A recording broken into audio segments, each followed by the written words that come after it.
देखिए, हम वालिदैन को यकीन दिलाते हैं कि प्राइवेट स्कूल एसोसिएशन हर सतह पे कोशिश करेगी कि बच्चों की तालीम मुतासर ना हो, तालीमी निज़ाम में यहाँ कोई हर्डल पैदा ना हो। हम हर सतह पे कोशिश करेंगे, सरकार के साथ हम इन टच हैं। हमें यकीन है कि इन सारे मसलों का कोई ना कोई हल निकल आएगा। पेरेंट स्कूल की बैकबोन है। स्कूल एक पब्लिक इदारा होता है, एक सर्विस प्रोवाइडर है। स्कूल में बच्चे आते हैं, टीचर पढ़ाता है, मालिक का काम होता है स्कूल को प्रमोट करना।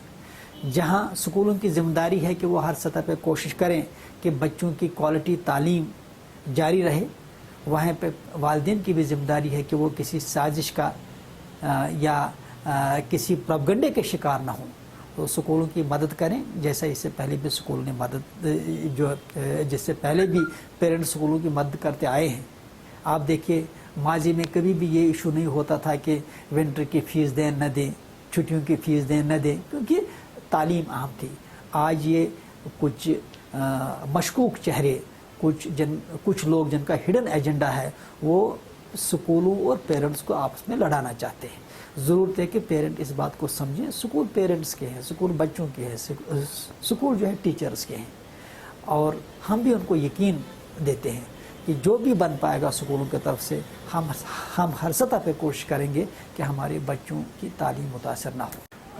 देखिए, अब चूँकि सरकार का फैसला आ चुका है और हमारे जो in charge divisional commissioner, deputy commissioner Srinagar doctor Shahid साहब से भी हमारी मीटिंग हुई, जिसमें उन्होंने सारे इश्यूज़ को अच्छी तरह उन पे बात की और उनसे हमारा डिस्कशन डिटेल से हुआ कि क्या क्या दिक्कतें हैं स्कूलों को।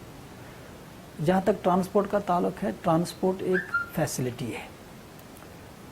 हमने डीसी साहब से बात की, उनको बता दिया कि जब कल स्कूल खुलेंगे तो अक्सर बसों का इंश्योरेंस जो का तो है नहीं हो पाया है, इंस्टॉलमेंट स्कूलों की बाकी हैं, परमिट, फिटनेस, दूसरे जो सरकारी टैक्सेस हैं जो ऑलमोस्ट डबल हो चुके हैं।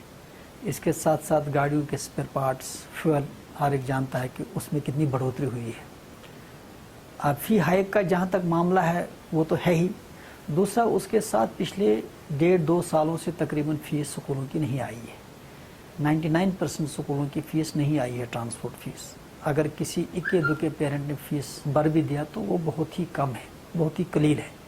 इस ताल्लुक से एक क्राइसिस है। लेकिन मुझे यकीन है कि डिविजनल एडमिनिस्ट्रेशन, खासकर डिस्ट्रिक्ट एडमिनिस्ट्रेशन श्रीनगर, जिनका हमेशा प्रोएक्टिव रोल रहा है, जिनकी कोशिश रही है कि कम से कम जहाँ स्कूलों की बात रखी जाए वहाँ पेरेंट्स की बात भी रखी जाए, जो पब्लिक का, जो सोसाइटी का लार्जर इंटरेस्ट, उसको मद्देनजर रखा जाए। हम उस लिहाज से डिस्ट्रिक्ट श्रीनगर खासकर एडमिनिस्ट्रेशन की जो एफर्ट्स हैं वो बहुत ही लॉजिकल है, सिंसेरिटी पर मबनी है, दूर से लग रहा है। लेकिन यहाँ ये भी कहना चाहूँगा कि डिपार्टमेंट ऑफ एजुकेशन जिसका एक प्राइमरी रोल बनता है, उसमें काफ़ी कन्फ्यूजन है। डायरेक्टरेट ऑफ एजुकेशन की तरफ से कोई फैसिलिटेशन नहीं हो रही है, उल्टा हर्डल्स क्रिएट किए जा रहे हैं। हमने डिपार्टमेंट ऑफ एजुकेशन से कहा था, और इससे पहले जो प्रिंसिपल सेक्रेटरी थे उन दिनों भी बात हुई थी, कि इन हालात में किसी तरह से तालीम पे ज़्यादा तवज्जो होना चाहिए, किसी तरह से जो है हर मुमकिन ज़राया को इस्तेमाल किया जाए ताकि बच्चों की तालीम मुतासर ना हो। लेकिन एक तरफ जहाँ कोविड और जहाँ पोस्ट एब्रोगेशन ऑफ आर्टिकल 370 के इश्यूज़ का मामला है, वहीं दूसरी तरफ से डिपार्टमेंट ऑफ एजुकेशन का एक ही काम रहा है कि प्राइवेट स्कूलों के लिए हर जगह हर्डल पैदा करना और तरह तरह से प्राइवेट स्कूल वालों को परेशान करना, स्कूलों पे छापे डालना, उनको सील करना। ऐसा लग रहा है कि जैसे डिपार्टमेंट ऑफ एजुकेशन ने एक जंग छेड़ी है प्राइवेट स्कूलों के खिलाफ। मैंने कहा कि जहां एक तरफ हम डिस्ट्रिक्ट श्रीनगर एडमिनिस्ट्रेशन का, डिविजनल एडमिनिस्ट्रेशन का वेलकम करते हैं, उनकी कोशिशों, उनकी एफर्ट्स को हम सराहते हैं कि वो चाहते हैं कि कम से कम यहाँ का तालीमी निज़ाम ख़राब ना हो, यहाँ का जो एनवायरनमेंट है वो एजुकेशन के लिहाज से फले फूले, उसमें हर्डल्स ना हो। दूसरी तरफ से डायरेक्टरेट ऑफ एजुकेशन जिनकी ज़्यादा जिम्मेदारी है, जिनसे हमें एक्सपेक्टेशन थी, उन्होंने काफ़ी कन्फ्यूजन और कियास पैदा किया है। कंट्राडिक्शंस हैं, एक डाइकॉटमी है। एक तरफ से جو ہے من مانے رولز جو ہے لاگو کیے جا رہے ہیں. پچھلے 1-2 سالوں میں ڈپارٹمنٹ آف ایجوکیشن نے اتنے نئے رولز لائے ہیں کہ اب یہاں پرائیویٹ اسکول چلانا بڑا مشکل ہو چکا ہے. ایسا لگتا ہے کہ جیسے ڈپارٹمنٹ آف ایجوکیشن کا کوئی کام ہی نہیں رہا ہے, صرف ان کا یہی کام ہے کہ کسی طرح سے تعلیم اپنی جو اصلی حیت میں نہ رہے. کیا ایجنڈا ہے ان کی, کیا پریارٹیز ہیں, کیوں کر رہے ہیں, یہ ہم سمجھنے سے قاصر ہیں.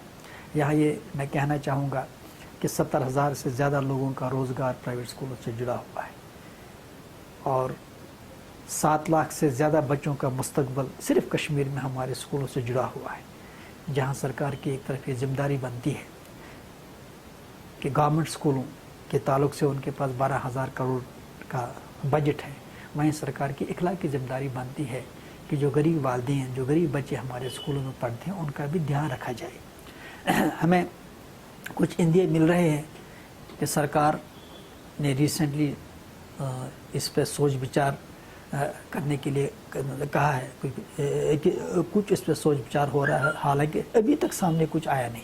سوال یہ ہے کہ ایک طرف سے اگر آپ ایک سرکاری ملازم کو تقریباً 2,500 روپے کا چائلڈ ایجوکیشن الاؤنس دیتے ہیں, دوسری طرف سے اگر یہی غریب پیرنٹ اس کا بچہ ہمارے اسکول میں پڑھتا ہے, تو کیا وجہ آپ اس غریب پیرنٹ کی مدد کیوں نہیں کرتے, آپ جو ہے غریب بچے کی مدد کیوں نہیں کرتے ہیں؟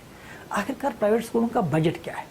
پرائیویٹ اسکولوں کی جو آمدنی ہے وہ پیرنٹس کی فیس سے آتی ہے, اور یہ فیس 100, 150, 300 سے سٹارٹ ہو کے 2,000, 2,500, 3,000 جو ہائیسٹ فیس ہے, اس کے علاوہ تو کچھ ہے نہیں.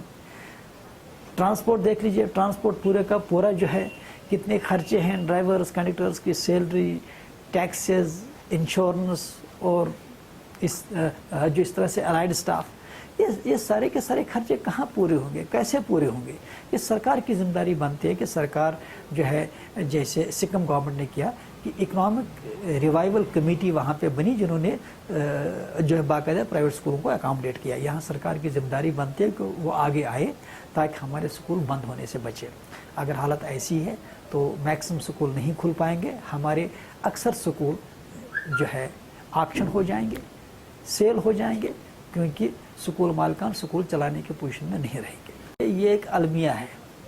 سرکاری افسروں کا کام یہ ہوتا ہے کہ وہ انسٹیٹیوشنز کو, خاص کر کریڈیبل انسٹیٹیوشنز کو مضبوط کریں, فیسلٹیٹ کریں. لیکن یہاں یہ معاملہ ہے, یہاں اگر آفسرز کو لگتا ہے کہ کوئی ایسوسیشن, کوئی انسٹیٹیوشن ایسا ہے جو ہماری بات پہ پازیٹیو کرٹیسزم کرتا ہے یا ہماری بات پہ اپنا نقطہ نظر رکھتا ہے, تو فوراً اس ایسوسیشن کے پرل کھڑا کیا جاتا ہے, 1-2 نقلی لوگوں کو سامنے لا کے کہا جاتا ہے کہ ایسوسیشن ہے. افسوس کی بات ہے کہ ڈپارٹمنٹ آف ایجوکیشن اس بار پہلی بار اس لیول پہ آیا کہ میجر ایسوسیشنز کو, جو میجر سٹیک ہولڈر, ان کو آن بورڈ نہیں لیا جاتا ہے. راتوں رات کسی آدمی کو کھڑا کیا جاتا ہے, کہا جاتا ہے کہ ایسوسیشن ہے.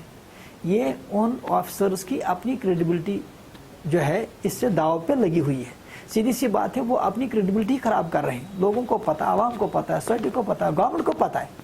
لیکن اس کے باوجود میں حیران ہوں کہ اگر ایک ایسوسیشن جو جینوئن سٹیک ہولڈر ہے, جو اسکولوں کی نمائندگی کرتی ہے, آپ اس کو آن بورڈ نہیں لیں گے, کسی ایرے گہرے نتھو خیرے کو آپ آن بورڈ جو لیتے ہیں, راتوں رات آپ 1-2 آدمیوں کو کھڑا کر کے ایسوسیشنیں بناتے ہیں, جو ابھی تک دیکھنے میں آیا. مجھے بڑا افسوس ہے, اور میں باقاعدہ اس پہ چاہوں گا کہ ہم ڈفرینٹ لیولز پہ اس مسئلے کو اٹھائیں گے کہ کیوں ایسا کیا جاتا ہے کہ یہاں کے ڈیموکریٹک انسٹیٹیوشنز کو, یہاں کی ڈیموکریٹلی فارمڈ ایسوسیشنز کو, ان کو آن بورڈ نہیں لیا جاتا ہے, بلکہ اپنے جو ہے وہ ایک سازش کے تحت 1-2 لوگوں کو کھڑا کر کے ایک ماحول پیدا کیا جا رہا ہے کہ یہی نمائندے جن کو کچھ پتہ ہوتا نہیں ABCD کا. یہ بہت افسوس کی بات ہے, اور ہم اس میں چاہیں گے کہ گورنر ایڈمنسٹریشن اس میں مداخلت کرے. آفسرز کا کام یہ ہونا چاہیے کہ وہ لوگوں کے جینوئن ریپرزنٹیٹیو سے بات کریں. یہاں الٹا آفسرز جینوئن ریپرزنٹیٹیو سے بات کرنے کے بجائے اپنے ہی من چاہے ریپرزنٹیٹیو کھڑا کرتے, جو انتہائی افسوسناک ہے.